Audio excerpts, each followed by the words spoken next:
This is Gorgeous Responds, and I am your main man, Gorgeous.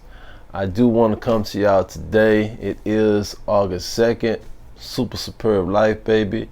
I do want to come to y'all today, though, and I want to respond to two things in particular that recently the President of the United States has gotten correct, and I think are solid examples for why the President of the United States should be reelected in 2020.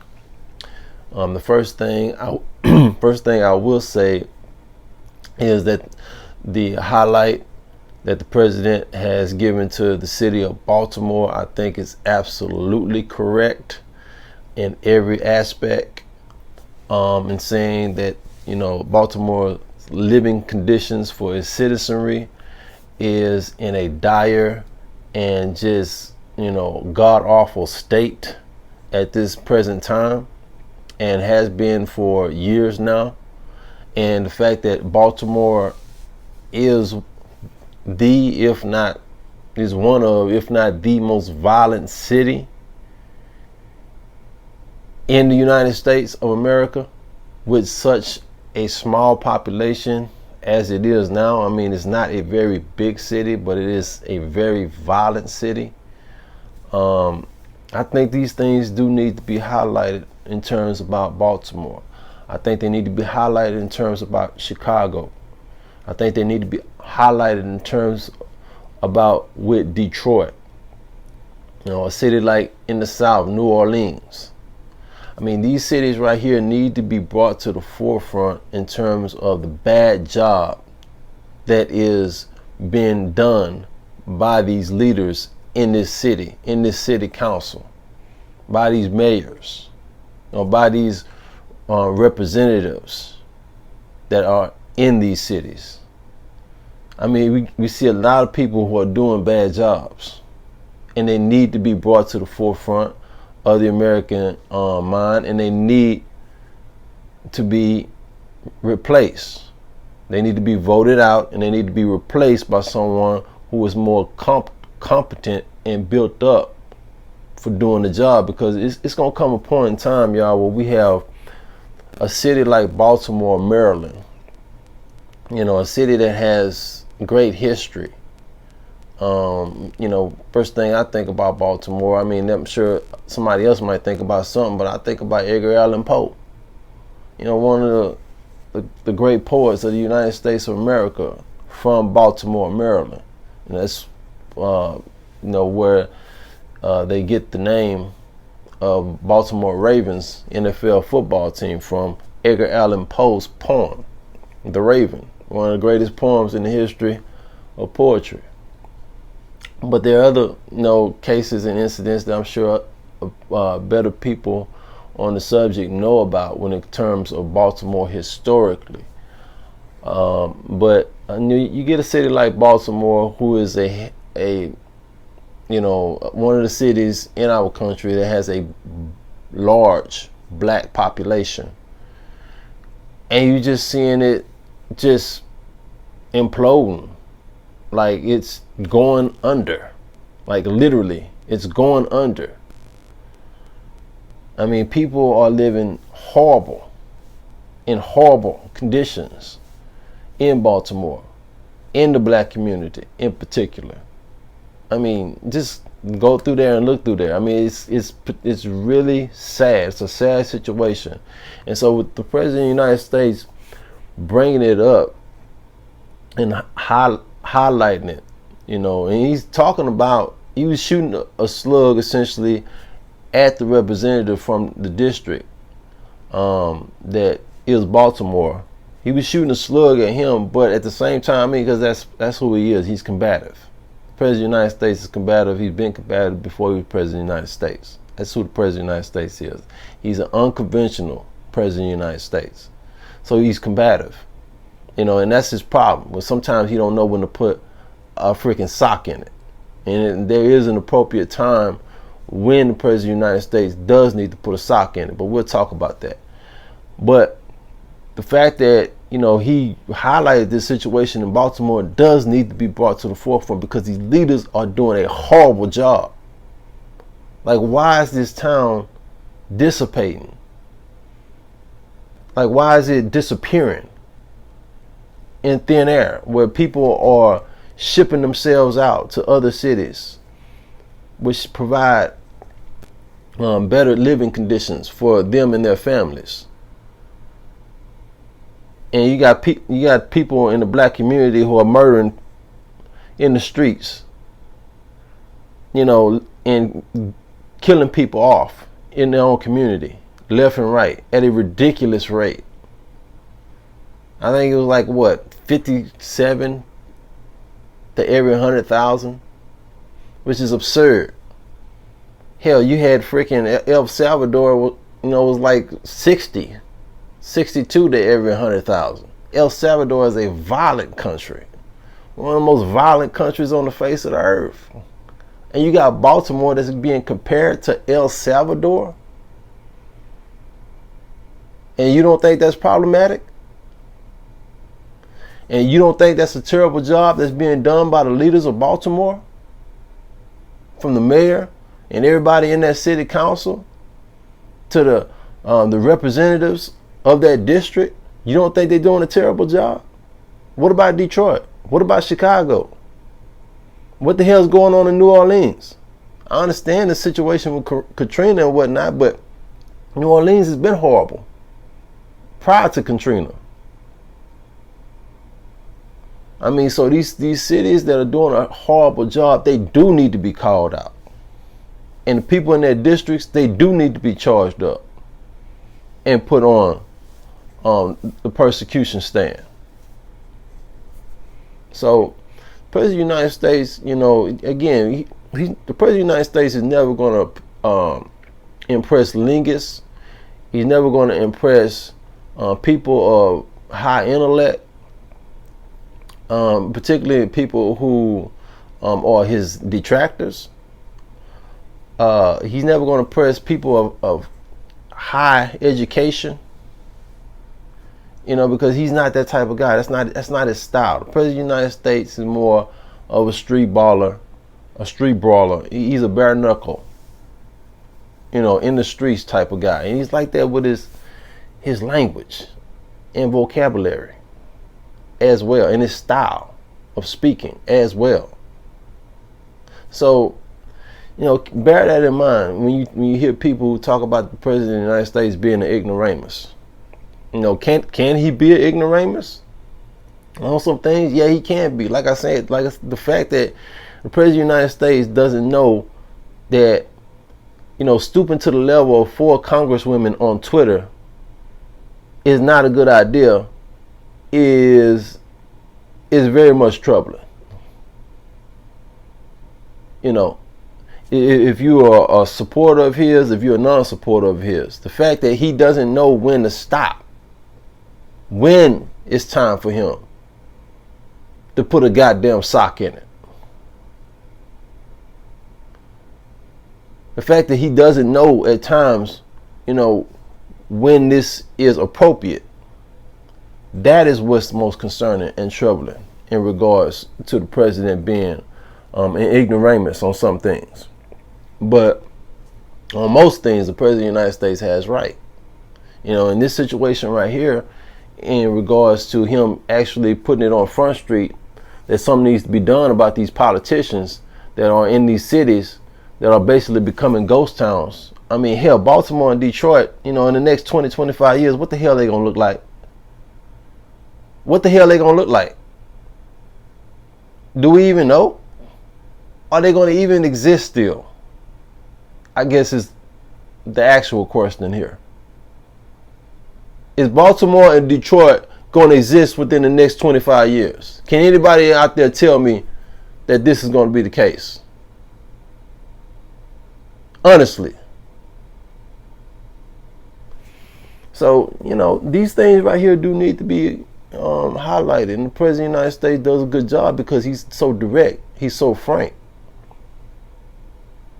A lot of times he don't, sugarcoat nothing. He get to the point. A lot of times he does it, combatively, which is in this case right here. It was instead of him, verbally combatively going at it.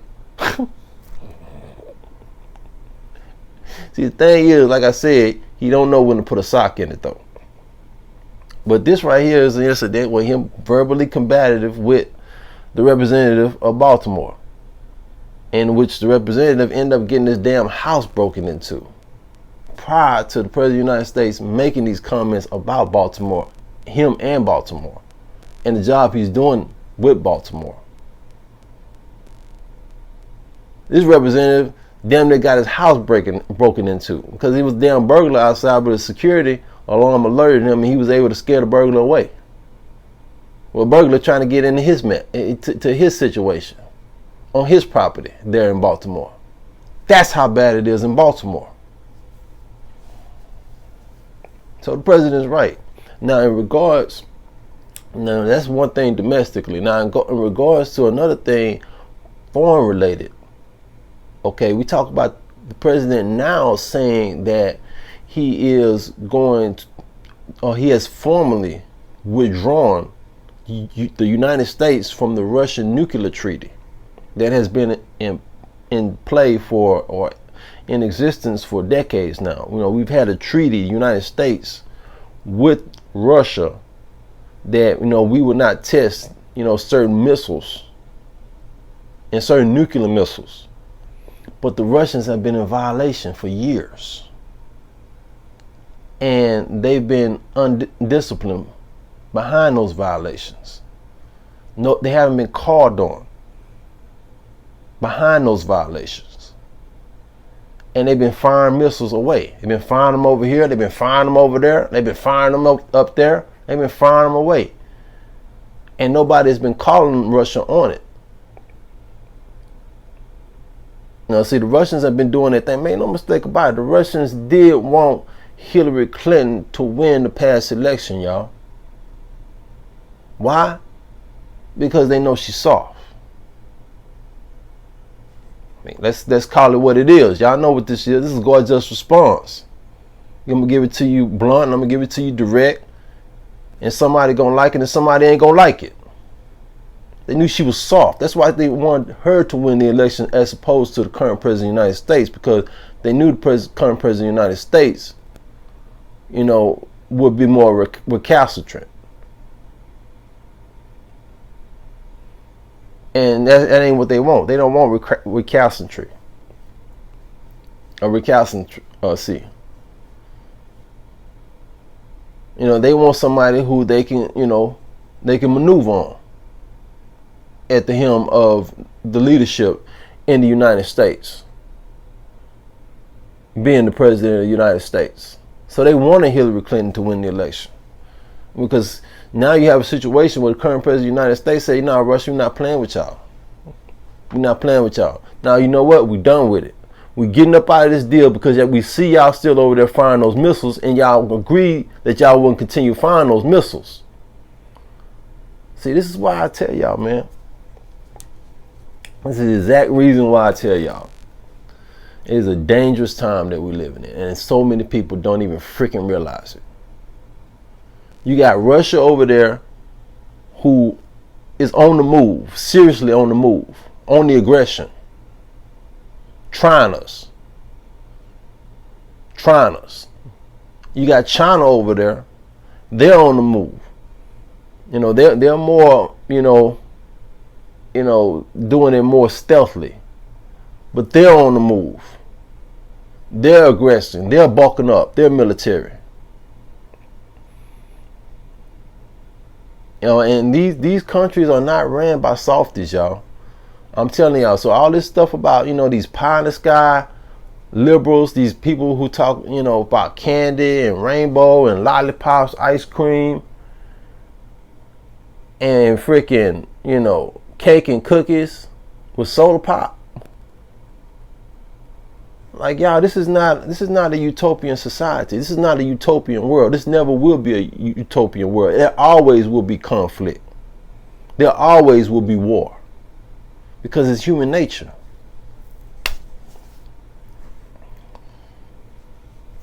it's human nature for people to want to take over, to want to control, to want to best, to want to be dominant.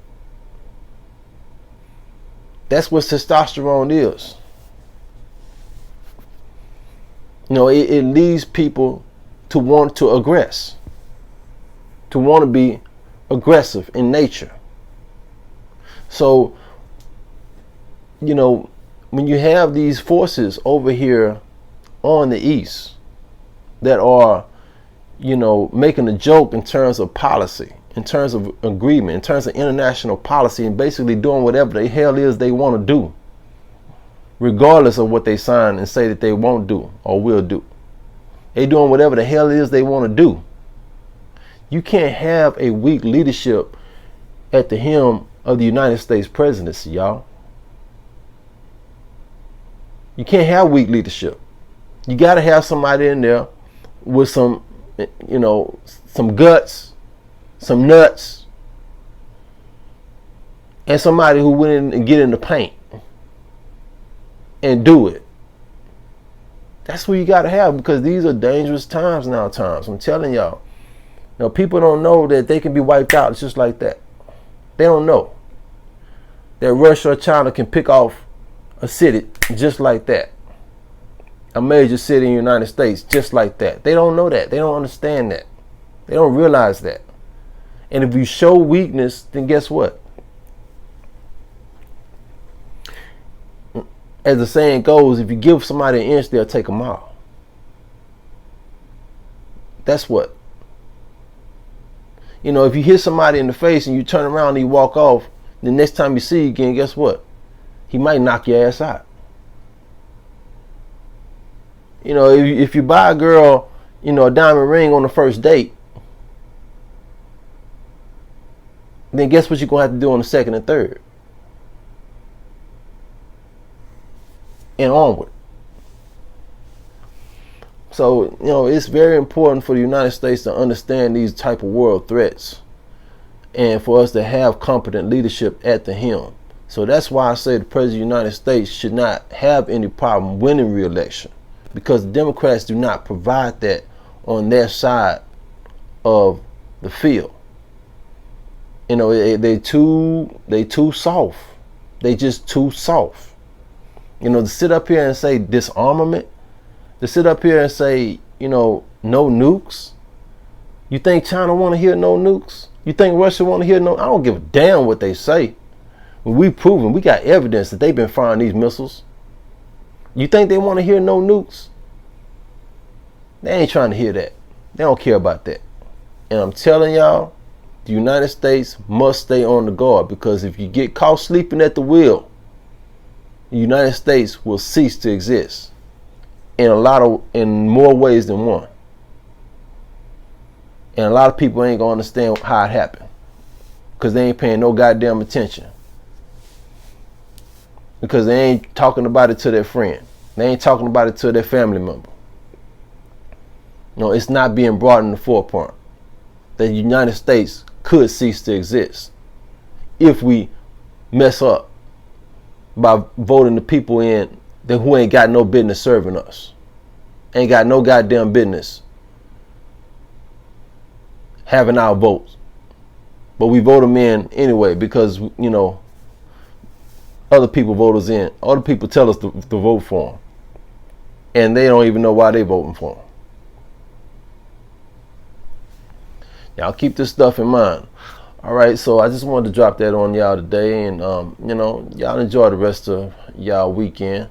You know, it's August 2nd down here, like I said, and it is hot as hell in Houston, Texas. Let me tell you that. But you know what? You know, it's a way of life down here. You know, we stay hot down here.